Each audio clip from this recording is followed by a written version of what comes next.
Like, I know for a fact in Japan that this is that Amanita are Amanita consumed. muscaria. Yeah. David Aurora tells a great story about that, of a family stepping on boletes. And he was like, what is going on? And then he saw them with their bags of amanitas. He's like, what happened to those boletes? And they're like, we wanted to make sure no one got those bad mushrooms. And he was like, those are porcini. What are you doing? Well, this is honestly a perfect lead-in. I started the timer, and this is now the show because Ian started dropping knowledge. So we are here. We are with Ian Bollinger of Oakland Hyphae and many other organizations. I want to say mycologist, chemist, psychedelic philosopher, pioneer, maybe Pokemon master, many different titles. We are here broadcasting from KPCA Studios in Petaluma, public access in Petaluma. Ian, thank you so much for joining us in person on the Mushroom Hour. I am blessed to share this space with you. This is the first time I got to be here physically. I've got to see a couple of our mutual friends, William Padilla Brown, come through here. Tomas come through here with Mycozine. I'm really honored to be here, man. Like, this is a blessing in so many ways. The honor is all mine that you would make the trip. I'm excited for everything. And like I said, we rolled into the show because you were just dropping bombs. So let's keep going with it. So last time we spoke, we were talking about the Hyphae Cup, and that was the first one. It's been that long that we were talking about the first one, and obviously you guys have grown exponentially, myceliated exponentially since then. But I know you've got your hands in a couple other pots as well. So give us the breakdown since that period. What's going on with Oakland Hyphae? What other projects are you started? Programs you're involved in? So right now, Oakland Hyphae is doing. I'll talk about what's happening currently. And then we can look back at the reflection as to where it was since the last time we were with the first cup. Okay, I like that.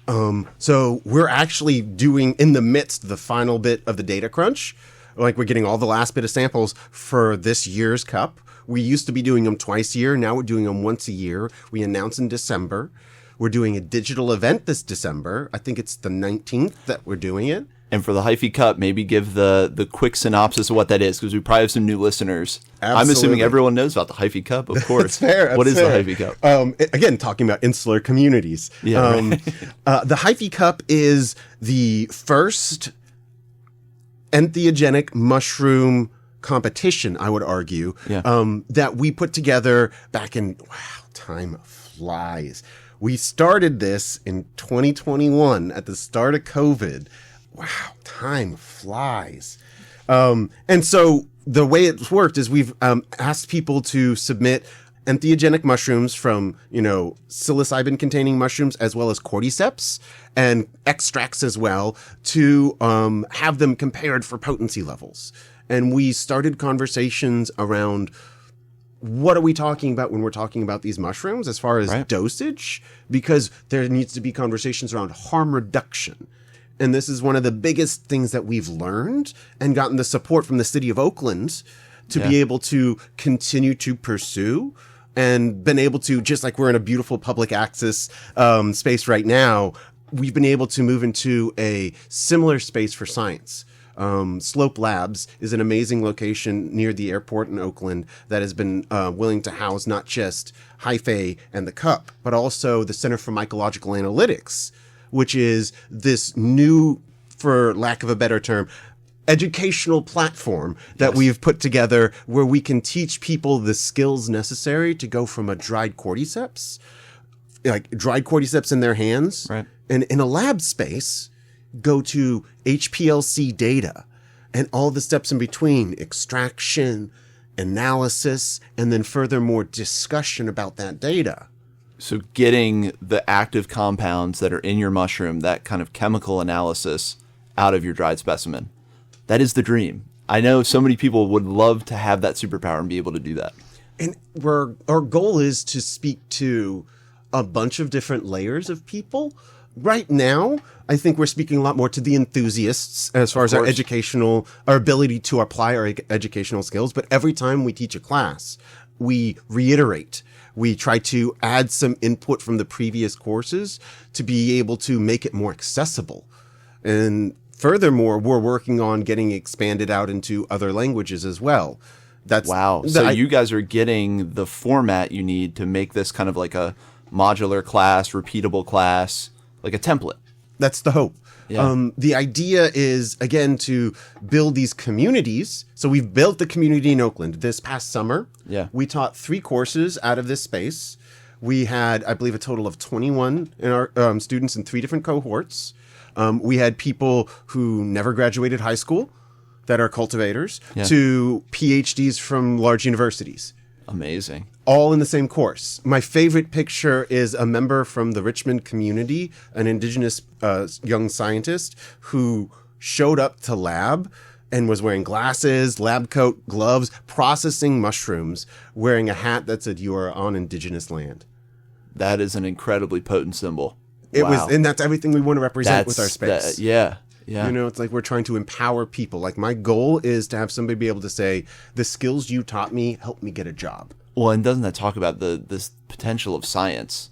The potential of science is like a liberating force and a discipline we can all engage in. Literally does not matter at all what your background is. We can all engage in this.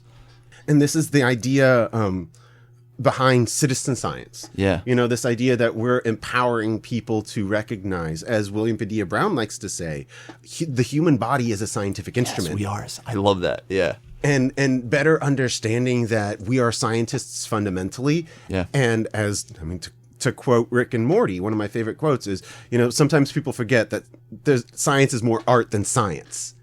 Ooh. Because it's true. It wraps around. It's an Ouroboros. It's eating its own tail kind of a thing. Like it's an infinite loop. Again, this philosophizing kind of a space. I just had Britt Bunyard pop in my head. He's like, science is just asking questions, and there are so many questions we haven't asked. So it is literally, I love that. It's why we're here. We are here to engage in science, to examine our environment, ask questions, learn about it. As I like to think about, comedians are modern philosophers. Who else do you pay cash money to go listen to them speak? Give you some truths, yeah. And then you get thrown out if you interrupt them? That is very Aristotelian. It's very, and honestly, and I think good comedy takes you to the edge of the absurd and makes you laugh at it. Right. And it shows you the darkness in the world. Yeah. And I think that that's what makes a good philosopher. The satire has been known to really draw forth some good philosophy. And that being said, there's the American philosopher, rest in peace, Bill Hicks. We are the universe trying to understand itself subjectively. Right.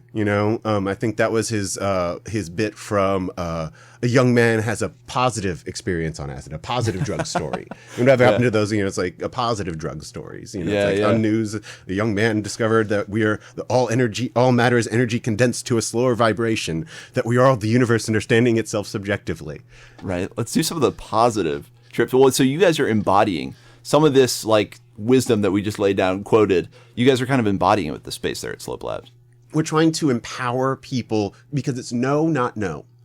It's KNOW, not NO. And I'm trying to flip the script on. I'm a big script flipper kind of a guy. I'm trying to flip the script on this idea of gatekeeping. It's not gatekeeping. The opposite side of that coin, that has like a negative connotation to it. Right. The opposite side of that coin to me is guardianship. Ooh. And that is, I'm protecting the thing because it can be dangerous. And I'm protecting you to make sure that when you come to the thing, you have the right knowledge about it. Right. As an adept, you must come forth and learn from someone who has gone before into the unknown territory. Yeah. It's at least a step in the direction I think is important. Yeah. It's like, and recognizing that, there is an important necessarily like barriers between certain conversations. And certain prerequisite knowledge, right? There's certain levels of discipline and fundamental knowledge you need to really engage in this process productively and be able to understand like what you're doing and why. And we were just talking before the show. That's one of the barriers I find in reading some papers sometimes. And I think sometimes that's why our ideas around mushroom biology and community ecology, when it involves fungi, we start getting almost magical thinking about it. And I think it's because people like me, people who are interested, who come at this just from mycology, are missing some fundamental knowledge of biology and chemistry that could help demystify that and really give us a better understanding of why things are operating the way they are.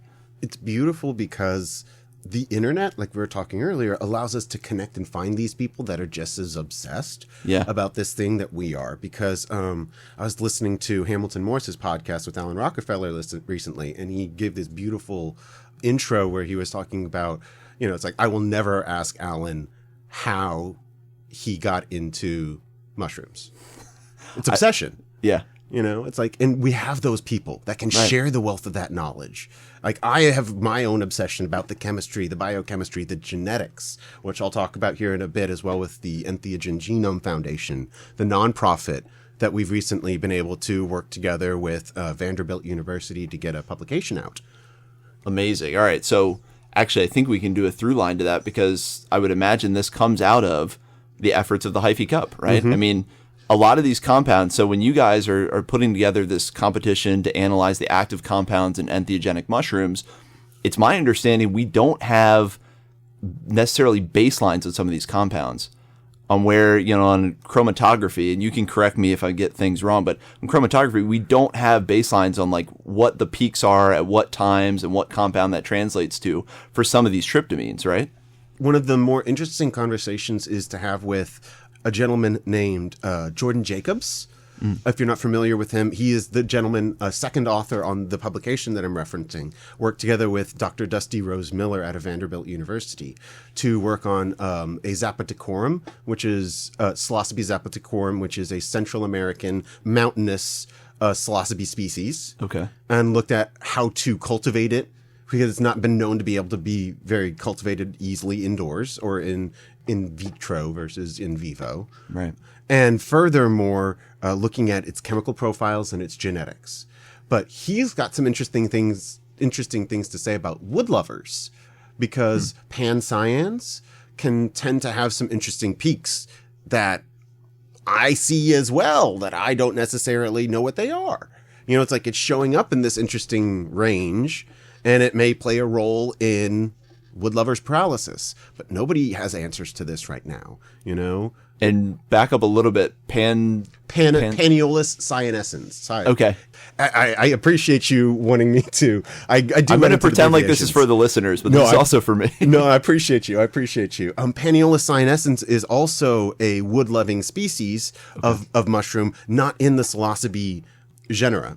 Okay. So genus and species. Psilocybe is the genus, and cubensis would be the species. Zapoticorum would be the species. Right.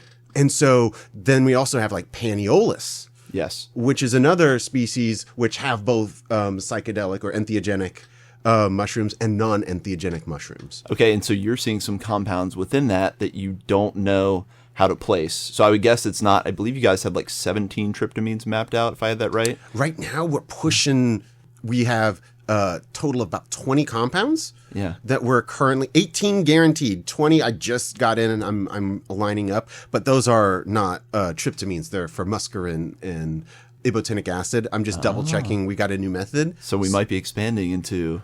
We have. We've been doing that. I actually got one fresh one that I'm going to be teaching. Hopefully, doing an extract with the class in December that we're teaching with the Center for Mycological Analytics. And so it's like the 17 tryptamines that we're looking at, and I'm including beta carbolines because they are tryptamines as well. And that's a different conversation to have. It's like a subset of tryptamines, if you will. Got it. And then we're including those. We also have nucleocides like cordycepin and adenosine. Okay. And then we also have the compounds that we would find in Amanita muscaria, ibotenic acid, and muscimol. Muscarine is a little bit more interesting because of its structure. It has a unique charge state to it. And so it tends not to be very easily analyzable with our current method. To touch back on what you said earlier, we don't really have a good baseline about what this conversation is.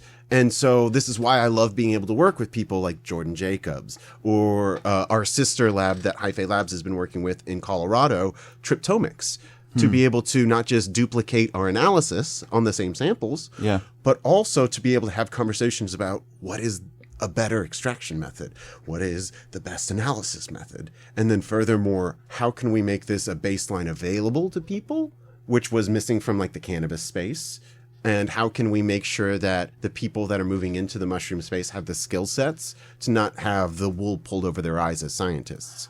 I've heard this, that the testing space in cannabis got overrun with people that were not necessarily fudging results, but giving results that, they know certain people wanted, potentially.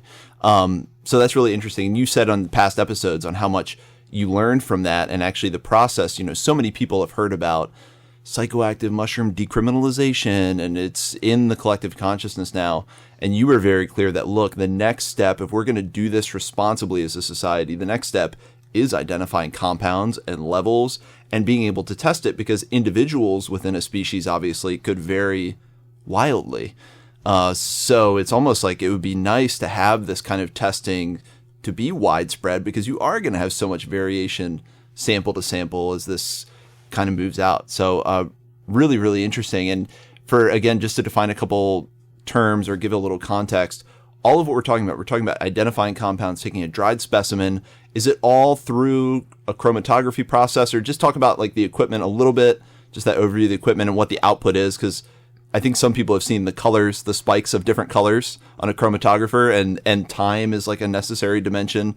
At different times, certain things trigger a result. Mm-hmm. So that could take episodes and episodes. But I'll do my best elevator pitch on it. Yeah. So the biggest concept that we're going from is a dried mushroom.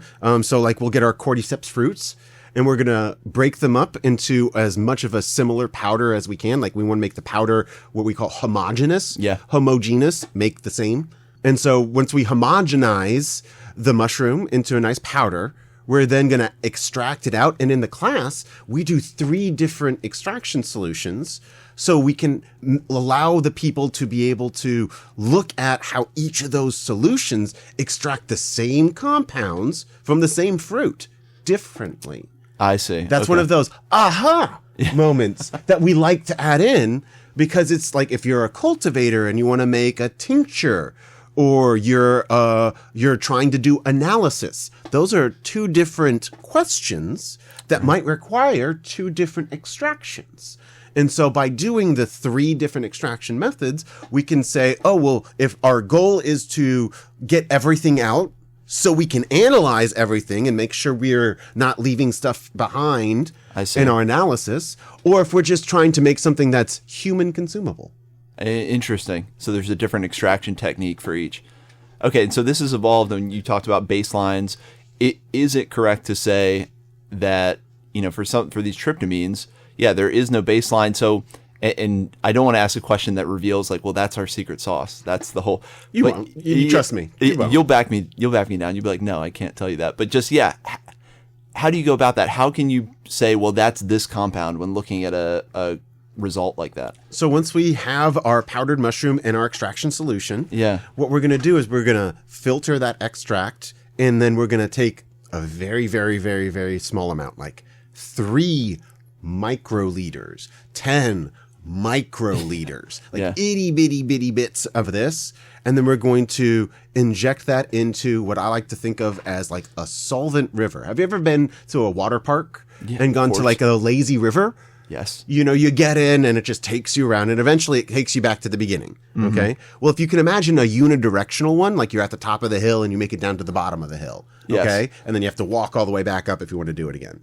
So you get in at the top, and if you have an inner tube and I don't, we both get in at the same time, you're going to be slowed down by other people in inner tubes.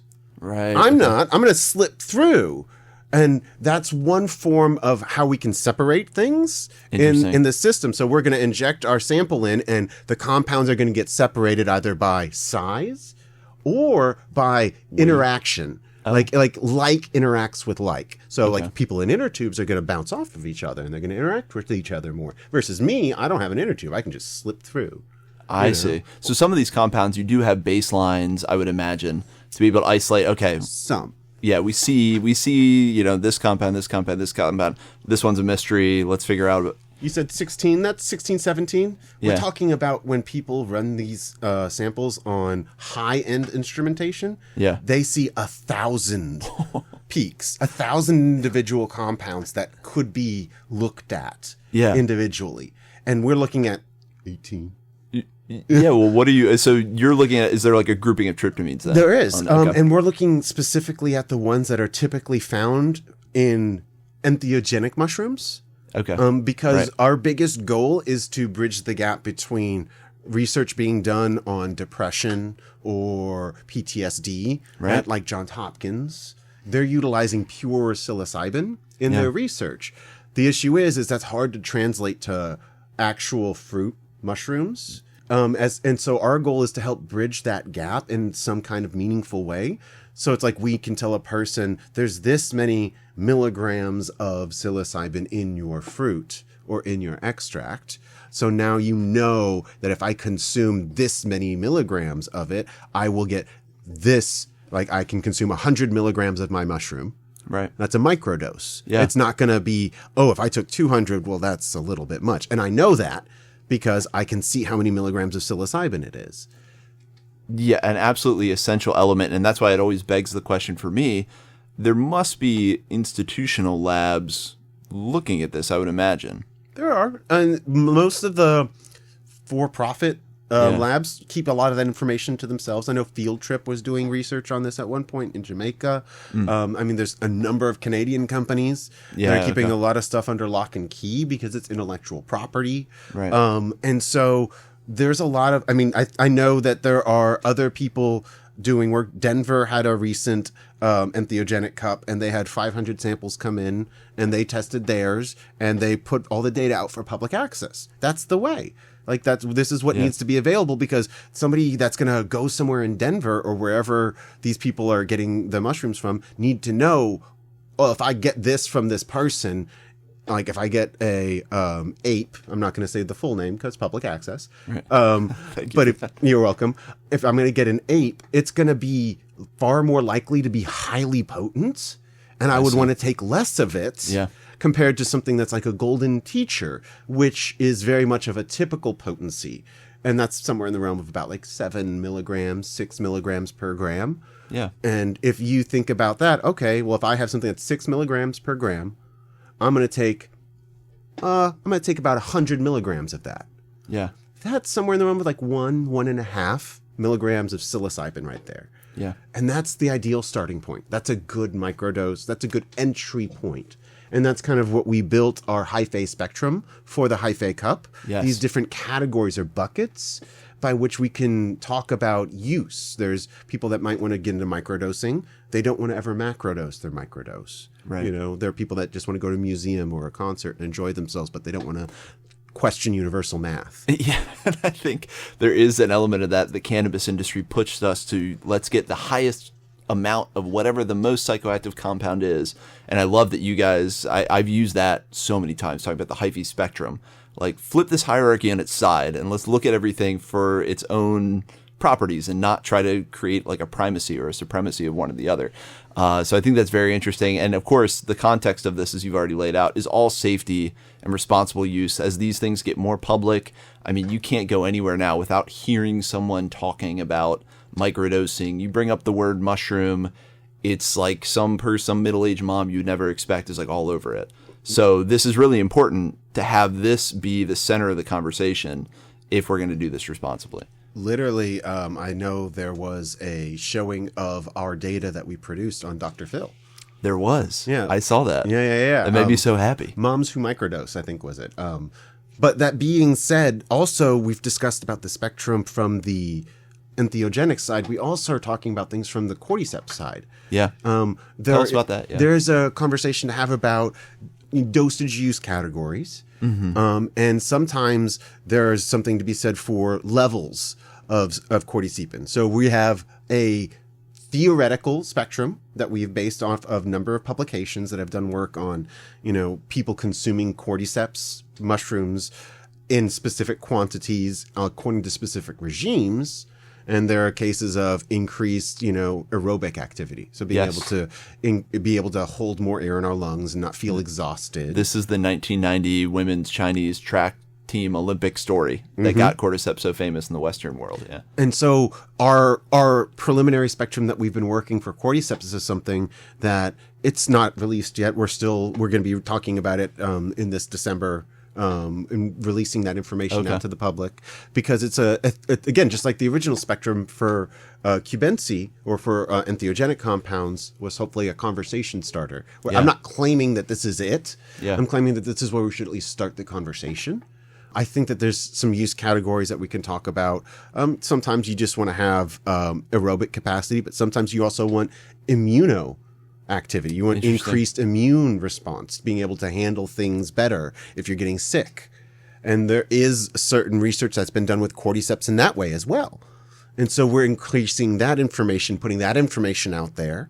And this is something that we want to be able to tie back together based off of, we're taking research, just like we did with the Johns Hopkins research, tied it to quantifiable data. Yeah. And then brought this information to the public saying, we're not saying this is the answer. We're saying this is a place where we can start. This is a nice intersection of experience and data that we can at least provide for the community. And I think that's the goal of not just what we did with the cup, but also what we're trying to do with, because I mean, Hyphae Labs helped found the Center for Mycological Analytics. And what we're trying to teach people, it's like the next generation, like the people came into the cannabis industry as a scientist. That's what I started at. I didn't know, I had no experience working with a plant because you can't get experience working with a plant. Right. You know, unless you're doing it illicitly. It's federally regulated, yeah. And so because there are spaces where there has been decriminalization, there are spaces for us to be able to offer people the opportunity to get exposed to this science. And that is the idea. Again, like if somebody can say, you know, I got a job because I took the course. I learned something in this course that gave me the knowledge and the confidence in my ability to be able to say, no, I can do this. I know what's best to use in this instance. We're making a tincture. Your company's making a cordyceps tincture. Yeah. I can tell you I've done the work. I've got first principle data. You know, it's not just theoretical, you know, and that's the idea. It's to empower people. It's that teach a man to fish. You know, it's like 100%. And this is the teach a person to fish is the community. It's like you're teaching your community these skills. So our idea is education. No, not no. And this is empowering on a lot of levels because we're looking at lion's mane as well. There's a number of different groups that are interested in answering some of these questions that, you know, sesquiterpenoids. What a fun word. But it's just it's a fun thing to think about. It's like all of these compounds we talk about, flavonoids or terpenes. Terpenes, right. And these are the things that we're just now talking about in cannabis. Yeah. Like we're just now, it's like, oh, it took us 10 years to get here, right. But we're finally having this conversation. Thankfully, people are also having this conversation about mushroom terpenes. Yep. And this is something that we need to play a role because honestly, and this is something Alan Rockefeller is a genius for pointing out, that some of these mushroom terpenes are inhibitory to the experience that you might have on entheogens. And the same is true about inhibitory of cordyceps. Well, and I've heard, we had Robert Rogers on the show years ago now, but he talked about terpenes as being critical to raising the immune response of HK cells, HK white blood cells in the body, which I thought was fascinating because we hear so much about immune boosting. These mushrooms are immune boosting. We walk around the grocery store, that's like, mushrooms are immune boosting. It's like, well, how are they boosting the immune system? It's like, this is an antioxidant. It's just like, what is it? Like, but what is it doing to do that? And so it's interesting to hear about. Yeah, there's the primary metabolites, just fancy sugars that break down into pieces our white blood cells can use to build more. Mm-hmm. But then the terpenes is the secondary metabolite as, this raises the vigilance response of HK cells. Super, super interesting. It's beautiful because, again, dose-dependent responses.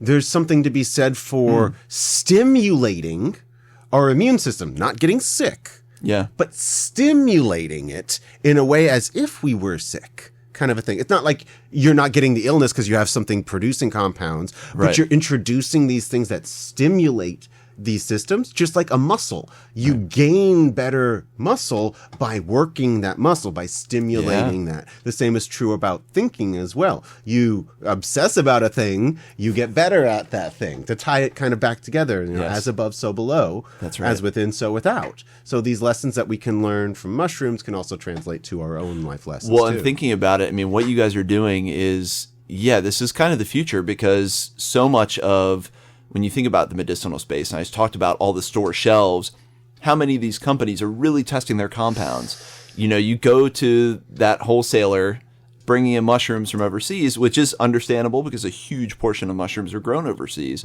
specifically in China. And it's like, do we have the QC? Do people have the chemical analytical capacity to say, is what you're giving me what you say? How potent is it really? And I mean, that's going to be so important. It's hard for me now to take medicinal supplement stuff seriously, just because once you learn enough, you're like, I don't know that you've really verified any of this. So this would seem to be the next step. Not only we're talking about safety and using entheogens, but for the commercial element of using mushrooms as a medicinal or as a supplement, needs this to kind of reach legitimacy. Specifically, like there are people that are in the lion's mane space again that are trying to push these conversations forward, because there are some people that are like, I'm only producing a water extract. I'm doing an alcohol extract. Right. I'm doing a combo dual extract. I'm using a soxlet extractor. I mean, all of these different methods or means of extraction that people are choosing to go down the paths. We are still in the infancy of, again, remember that 18 compounds versus 1,000 unknowns. We're literally in the very similar space with lion's mane and cordyceps. Like there are so many unanswered questions and so much low hanging fruit. Yeah. But the issue is there's not real big money in science. Like, I'm praying for the day that Alan Rockefeller gets a private investor that like an old world, like Renaissance patron. Yeah, where it's just like, here's $1 million every year, build a lab, fund a team, make it work for 10 years. You know, it's like, that would be beautiful, because I know whatever comes out of that is going to be... Hint, hint to all the angel investors listening. If there isn't one already going, that should happen. Right. And that being said, it's just like looking at other people in the space. Like you could talk about, private companies investing into individuals. I think that's important, because now that individual, while they're funded privately, are able to still do their own thing. Well, and this is interesting because this has such a tangible output, I would think, for a profit-driven, investor-driven. Like, we have thousands of compounds we're staring at that we don't know what they are. Don't you want to know what this... I mean, the next level of bioprospecting is here, and you could be a part of it. Have you guys ever thought of that with Hyphae Labs? I mean, I'm sure you've thought of it, but has that... what's been the conversation around that? So Hyphae Labs has always been centered around providing data for the cultivator and the individual. Yeah. Center for Mycological Analytics is going to be the space where we want to reach down and do this like vetting. Like there's papers that come out on mushrooms. We want to be like, okay, well, let's look at the methods that we're teaching people and the methods explained in this paper. Yeah. Let's do a side by side. And then let's actually say, oh, well, our method is better at getting these compounds out than these compounds, or their method is better at doing this one thing, than like less time, less solvent waste. It's like, these are interesting things that we're trying to bring together and inform conversations around with the Center for Mycological Analytics. Hyphae Labs is very much centered around providing the data to the people that is accessible and necessary. Not many people care about these baeocystin, norbaeocystin, these psilocybin-like compounds that are in entheogenic mushrooms. People really they are geared to only care about, just like with cannabis, THC. Right. And it took a long time for the conversation to expand to these other compounds. Our hope is to, just because at a base level we do that, like we give everybody the full profile of everything that we're testing. We're not like, oh, you have to, selectively pay more for that full profile. So no, you get everything up front, because that's important to dosage. Like understanding, it's like, oh, well, if we think about these psilocybin-like compounds, if they don't have an entheogenic effect, which is what science is showing, they can interfere with the breakdown of the entheogenic compounds. They replace... I see. Like the monoamine oxidase is going to look for psilocybin-like compounds. Well, it's going to have, if it has 3 options of norbaeocystin, baeocystin, and psilocybin, it's going to select each one evenly. Monoamine oxidase is getting filled up with, interesting. It's the mucking up the gears. Right. And so having amounts of those other compounds at bare minimum play a role in that. Yeah. And I mean, that's, again, it's like we're talking about something that is far more complex. We're, again, infancy of this. But maybe a process that is kind of integral to the experience of your microdosing, your medicinal experience. So, a lot of conversations to be had around that. I remember I asked that in our last interview to you and Tomas and Reggie. Like, do you guys think there's a cohort effect with other compounds in the mushrooms? And you're like, yes, of course.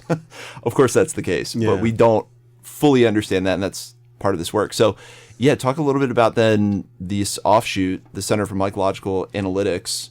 And I just butchered the name. No, but you didn't. That's it. That's it. Yeah, Mycological Analytics. Yeah. It's a long one. It is a tongue twister. We call it CIMA. CMA for short. Yeah. Okay, Center for, okay, perfect. Yeah. How did the center come together? Who's involved in that? Is it like the whole Hyphae crew, or, yeah, talk about that. So Reggie, Emily Davis, and myself founded it. Emily and I are the instructors and the board right now. We are working together we've taught classes in Oakland. We are working to start teaching these classes around. We're trying to get funding to be able to support an instrument that we can bring into other communities, both to teach around and to show people, like, if we can build a space for you with this kind of instrument, we will teach your people how to do the work. And now you can provide the data for your community, kind of a thing. Yeah. Like building these spores in different communities. Decentralized network of testing. And our goal is to create like this network of education and platforms of people that have learned how to do this, and that there's a space that is educational, like in decriminalized spaces. We're talking to groups in Detroit to hopefully be able to bring this there. Our goal is to hopefully expand out to places like Portland where it's going to be needed. Like there are people that are going to be working for labs out there that would benefit greatly from having this skill set, having at least a baseline of what the conversation's around. And as places decriminalize, we want to be able to help inform and educate the communities there as to what testing could look like. So you're informing people in the communities where decriminalization has happened. So these substances, psychoactive mushrooms, are out there. You're informing them, but then you're also training a generation of analytical chemists. I mean, that's so cool for people that have chosen the professional track already. Are like, well, I really want to get into this, but there's no way I can work with it. Boom, suddenly they've got an avenue. But then on the other side, to flip the script, you're also going to be teaching people who are like, I have no interest in being a chemist, but I love these mushrooms. I'm a cultivator. I've been working with cordyceps for the past year and a half, and I've been making this food product out of this one thing. I want to know, is our food product actually have active compound in it? Right. And then suddenly they're like, I am an analytical chemist now. I love this. That's so cool. And it's beautiful because the group that we worked with, Mycological, which is based out of Slope Labs. Yeah, okay. They are working on a different products, like different cordyceps-based things that are all cordyceps, like entirely just different parts of the cordyceps. And those different things that they make, they can now test. Like they have the space. We've taught the people how to do it, and we can work together to make sure it gets on the instrument and the analysis happens. We can discuss it, and now they have an informed process. There are other people that are doing this as well through Hyphae Labs that are informing, like their entire products are informed by the data that we provide. And that's the idea, is we're trying to grow community knowledge and empower people to, it's like you're a cultivator and you want to understand how to read the report. Well, we'll help you make one. Yeah. And in that process, you'll learn how to read it. For any of us who see the potential, both in entheogenic mushrooms as a medicinal, but then mushrooms more broadly, again, this is the key piece I feel that is missing, is like, all right, this is now legitimate. We've done testing. We know what's actually going on. We can tie those compounds to effects instead of kind of marketing puffery. You say mycelial, my brain gets triggered. Is Seth involved in this, or any of the team from Bay Area Applied Mycology? I know there's two people. I'm not sure the history of these things. Okay, well. I know there's two people that I can speak to that are directly involved. Okay, cool. Mario Giabatti. Yes, okay. Mario was doing stuff with BAM as well. Okay, yeah. And then Hart Singer. And Hart is, shout out Hart. Hart is a blessing and a hardworking of a bioinformatician. He's a lab scientist that teaches DNA barcoding, has taught himself how to do high-end DNA barcoding, works for this amazing group called Fundus, the Fungal Diversity Survey, he's allowed me to work with them as well. It's been beautiful to be able to support some of their bioinformatics work, but Hart is one of those people that has supported, Mario, Mycelial, Entheome. Like, he's just an amazing human being, and I just want to give him a huge shout out. Huge shout out to Hart. Huge shout out to Fundus. We've had them on the show before. What an amazing organization. Yep. And always what's in need is more chemistry, more people who can practice the chemistry. If we're going to discover new mushrooms, if we're going to find out, 2.5 million species, do you think we've mapped out a fraction of what is in any of these mushrooms? So blessed to be able to speak to, I hope I'm not butchering his name because it's a very fun spelling. Scott Ostuni, out of Florida, just recently discovered a new species of psilocybe. Incredible. Yeah. And I mean, Alan's doing it left and right. I think he's got. He makes it look easy. Yeah. People think like I'm going to discover a mushroom because he did. Like, Well, and it's just one of those. Scott was observing that it looked like I think he was saying looked like Psilocybe natalensis, but when they ran the DNA on it, it came out as a completely different species. And so they're like, oh well, we need to do this thing. So he worked together to get funding and got funding to support its full genome through the Entheogenic Genome Foundation, which is a nonprofit that I've helped work with Victor Mosty from Mexico, as well as Jason Slott at Ohio State, Alan Rockefeller, and Kane Barlow in Australia, who's an amazing human being. If you're not familiar with Kane and Alistair, I will see if I can't get you in touch with them. That's a fun conversation. Well, it's funny. You're laying out this ecosystem of people that I hadn't heard of yet that are like core figures in mapping out. I mean, I would assume the genetic conversation, the entheogen conversation. I mean, what I talked about a few years ago on the Mushroom Hour is like, oh, there are these community science groups that are going to come up and support, I don't want to say surpass, but support or directly collaborate with institutional science. And all the professors I had spoken with are like, yep, totally. We see it. It's already happening. And you're talking about it happening. You prophesied it, friend. Like you saw it coming. Well, I listened to what smarter people were saying, which is a gift. But yeah, that's amazing to hear that it's happening. Mm-hmm. And I mean, I'm very, very, very thankful. Entheom has done 2 trips down to Mexico, where we've invited people together to go out and do wild forages with the community down there. So it's just as many international members. We try to bring in local community members as well. And our goal is to not just go out and find these mushrooms, but do DNA work on them as well. Amazing. And one of the things that we're very thankful for, Dusty Rose Miller, Jordan Jacobs, Hart, myself, Alan Rockefeller, Dr. Jason Slott, we're all able to, that's not even the full list, I don't believe. We're able to work together on a publication specifically on Psilocybe zapotecorum, which was supported by the Entheogenic Genome Foundation's full genome that we were able to run to support them. Like, that's the thing. It's beautiful to be able to get this data out there in a public good, to make this available. And some of the insights that we're getting, I could talk about all of the different fingerprints that are different amongst, zapotecorum is close to Mexicana, but they're different than cubensis. Tampanensis, which comes from Tampa, is closer to Mexicana than it is to cubensis. It's like, and there are interesting fingerprints, and that's just having to do with the gene clusters that are associated with entheogenic production. The phylogeny of psilocybe.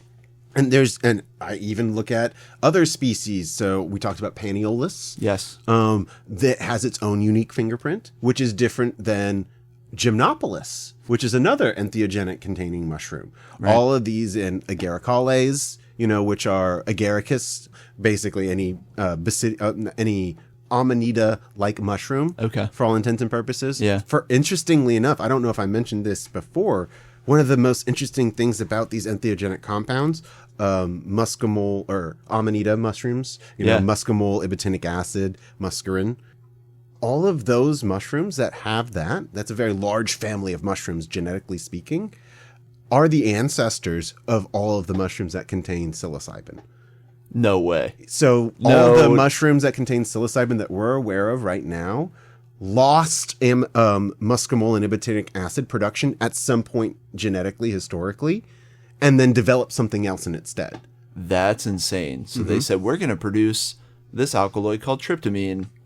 Instead of, we're going to lean on this novel GABA compound that we found instead of this other thing. It's like that's insane. I've never heard that. It's interesting. So you've mapped that phylogeny. That was mapped before me. Mapped before me. This is already extant knowledge. Yes, that was actually the first thing that I did my first blog post on for Critical Consulting, which is the blog that I did, Understanding Entheogens, for a little bit. And that was the first thing that I put out, was just looking at this paper and trying to distill this very weird, complex phylogenetic paper into a TLDR. Too long didn't read, Yeah, and that's the TLDR, is the Amanita, the agaricales that contain ibotenic acid and muscimol eventually evolved into the mushrooms today that contain psilocybin. That's insane. I don't know how I haven't heard this before. I've talked to Kevin Feeney, who wrote Fly Agaric. I've talked to people about psilocybin. No one's... It's in the weeds. It's very much in the weeds on the genetics. Yeah. And there's unsung heroes doing this science that have not emerged yet from the mycelial underground. Why I had to shout out Hartsinger. Yes. You know? I mean, the colony of people just doing this work and putting out results. And so, I mean, there is a key role then in translating it. And it sounds like, I mean, Oakland Hyphae is kind of that translation to the masses. The events that Reggie puts on are undeniably the most diverse and the most community-oriented. The conversations, we're bringing in people from high-level conversations. We're blessed to have the Shulgin Foundation come talk at some of my panels. But we were also blessed to have people like Shroomy Walkabouts, Tony Alvarez come in, and Decolones Hongos, Rob Lopez come and talk as well. Like, both sides of the community there are coming in, like, the hippie Burning Man, Shulgin Farm folk are also coming in and meeting the Let's Walk in Nature Forage folk. And those are the people that are coming together. I mean, that's one of the things I love about Rob is every time, Rob and Tomas go out foraging, or I go out with them too, it's like, it's always a community meal. Yeah. Like, it's never not a thing. That was funny hearing Tomas's story. He's like, I wasn't even about this foraging. And now I am like, this is my new, what I am addicted to. This is my path. So I love that. I love that it's grounded in community, but then you have taken ownership of kind of some of the more deep analytical chemistry, education. So we've only got a few minutes left, but what is next directionally for you? I mean, this is already a lot of irons on the fire to keep these and grow these concepts. Yeah. So is it just pour more into this? Is there any other little pet projects you got brewing or anything else you want to share? The biggest thing that I'm going to be pouring into for 2024 is going to be Center for Mycological Analytics teaching courses. We're going to continue to teach out of Oakland, probably going to be teaching in the summer and the fall. We're going to be trying to teach in other locations next year as well. So again, working in Detroit during summertime. I think we're looking at May right now, tentatively. If you're interested, Center for Mycoanalytics.com. is the website. You can find out more information about that. The Entheogenic Genome Foundation, we're going to be doing a number of different publications, but we are currently actively looking to produce another research station. So we do research stations down in Mexico, and we've done pop-ups where we literally do DNA barcoding in the jungle. Like solar-powered, battery-powered, Starlink internet, in a rainstorm. It's beautiful. It's gorgeous. And it's community building. We're going out on, and if you know anything about Alan Rockefeller, man goes hard in the paint when it comes to foraging. Like, you will lose him, or he will spend 3 hours in one spot taking 500 layered photos of a single mushroom. And so Entheogen Genome Foundations, we're going to be doing research stations where we're going to be inviting in members of the community to come with us to certain locations. Yeah. This year, I believe we're going to be talking about looking at working with our friends in Australia for Station 2. Station 1 has been centered in Mexico. Okay. And Station 2 is likely going to be centered in Australia because there's a number of different, I believe the correct term is Polynesian species. Okay. Psilocybe weroa is from New Zealand, and it's an interesting species because there are people there that specifically state that if you consume enough of this, you will get wood lovers paralysis every time. Wood lovers paralysis, which is a whole thing that's associated with entheogenic mushrooms, where you're in a psychedelic state, but you're unable to physically move. And we have no idea what compound is doing it. We don't know. We have no idea. And so our goal is with this research station is to get a better understanding of the diversity of different fungi that are entheogenic in the Polynesian area, specifically based out of Tasmania initially, because Weroa occurs throughout the Polynesian area, but centered in New Zealand. But then there's also Subaeruginosa and all these other different wood lover species like Alenii or Cyanescens, which are very likely subspecies of Subaeruginosa, according to one gentleman who's based out of Australia's research, who was going to lead a lot of this discussion. And of course, you guys picking, islands in Oceania is the spot for fungi. I had an interview with Brian Perry, who talked about that, his career spanning those islands and what was left to be discovered.